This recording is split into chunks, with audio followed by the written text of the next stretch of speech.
మాజీ మంత్రి అంబటి రాంబాబుపై మంత్రి సత్యకుమార్ యాదవ్ మండిపడ్డారు. విద్వేషాల్ని రెచ్చగొట్టాలనే వ్యూహంతో వైసీపీ ప్రణాళికాబద్ధంగా వ్యవహరిస్తోందని ధ్వజమెత్తారు. అంబటి రాంబాబు అత్యంత జుగుప్సాకరంగా మాట్లాడారని ఫైర్ అయ్యారు. సీఎం చంద్రబాబుపై చేసిన వ్యాఖ్యలు సమంజసం కాదని అన్నారు. సమాజాన్ని ఎటువైపు తీసుకెళ్తున్నారని ప్రశ్నించారు. ఇలాంటి ఘటనలతో ప్రజలకు రాజకీయాలంటే చులకన భావన ఏర్పడుతుందని అన్నారు.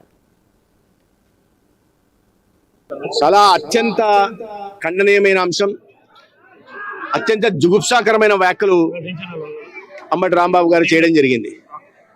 16 సంవత్సరాలు ముఖ్యమంత్రిగా ఉంటున్న వ్యక్తి, 4వ ముఖ్యమంత్రిగా రాష్ట్రాన్ని ప్రగతి పథంలో తీసుకెళ్తున్న వ్యక్తి, ప్రధానంగా తనకన్నా వయసులో పెద్ద వ్యక్తి, 75 సంవత్సరాలు కలిగిన నాయకుడిని పట్టుకొని అటువంటి జుగుప్సాకరమైన సభ్య సమాజం హర్షించని విధంగా మాట్లాడడం బట్టి ఆ పార్టీ సంస్కృతి ఏముందో, ఆ వ్యక్తి ఎవరైతే ఇటువంటి వ్యాఖ్యలు చేశారో అతని ఇదేంటనే మానసిక స్థితి ఏ రకంగా ఉందనే విషయాన్ని మనం అర్థం చేసుకోవాల్సింది. ఇది ప్రజాస్వామ్యంలో లేదా రాజకీయ క్షేత్రంలో ప్రత్యర్థుల్ని, ఇతర రాజకీయ పార్టీలని రాజకీయ ప్రత్యర్థులుగా చూడాలి కానీ శత్రువులుగా చూసే విధానం మంచిది కాదు. తద్వారా ఏంటంటే సమాజంలో ఈ రకంగా విద్వేషాలని, వైషమ్యాల్ని రెచ్చగొట్టాలని అనుకుంటున్నారో మరి నాకు అర్థం కావట్లేదు.